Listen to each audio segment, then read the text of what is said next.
consumers have finally said enough is enough with the price increases from the retail sector. Let's dive into it.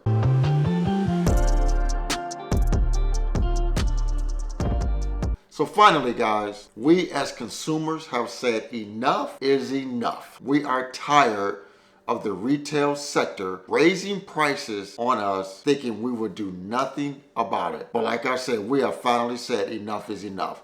So let me read you from CNN News about the pinch as consumers are now starting to push back. In a game of chicken between stores and shoppers, it's the stores that appear to be yielding first. Inflation has pushed prices higher and higher over the past 2 years, squeezing American households and forcing them to choose between wants and needs. Guys, I've always said, wants is what will get us in trouble. Wants is what will have us in debt. Our needs should always come first. 2/3 of the American economy comes from consumer spending. That's huge, guys. That's huge. They need our money to make the economy run. A slew of retailers have announced price cuts as they strive to pull consumers into the stores and entice them to spend money. Guys, this was a problem. These price increases, inflation, and some of these places, in my opinion, is taking advantage of us, raising prices, which are just eroding our paychecks, our savings, etc. And I am so glad to read that we are finally pushing back on this. We are finally saying enough is enough. We're not taking it anymore. And if this is going, last quarter's GDP rating was 1.6%. It was forecasted to be 2%.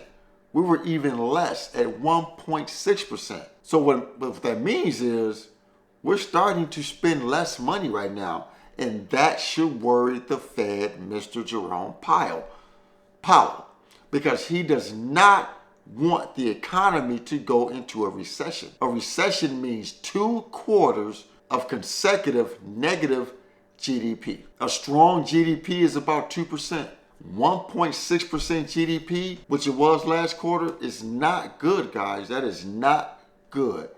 That signals issues or problems could be on the horizon if the Fed doesn't start reducing these short-term interest rates. Because right now, guys, with the high interest rates, individuals cannot buy homes. Middle-class individuals cannot buy homes. They're being priced out because they cannot afford a mortgage with a 7% interest rate. Guys, I bought my home in 2022. I just went through a divorce. It was finalized in 2023. We sold our home, me and my ex-wife, that we built in 2015. Our interest rate was on that home was 2.2%. So we sold it. My ex-wife bought a home, I bought a home.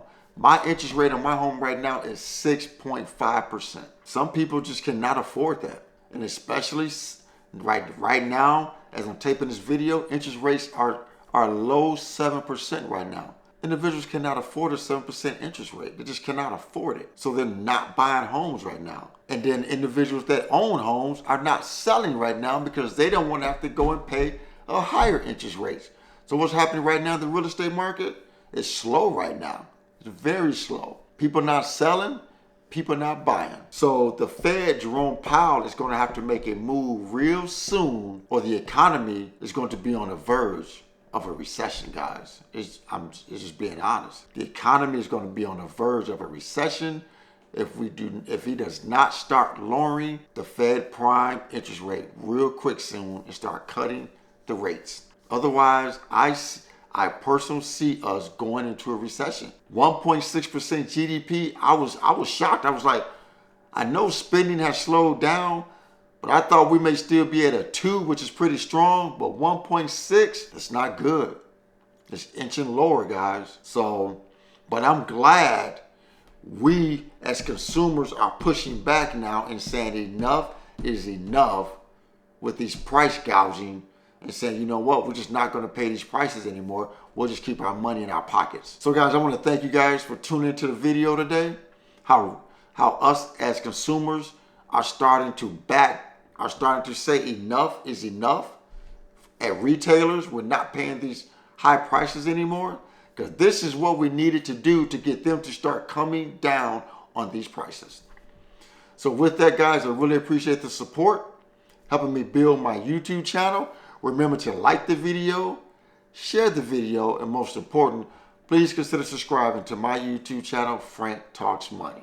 And once again, guys, financial decisions you make today will impact your financial life tomorrow. Thanks again, Frank Talks Money. I'm out.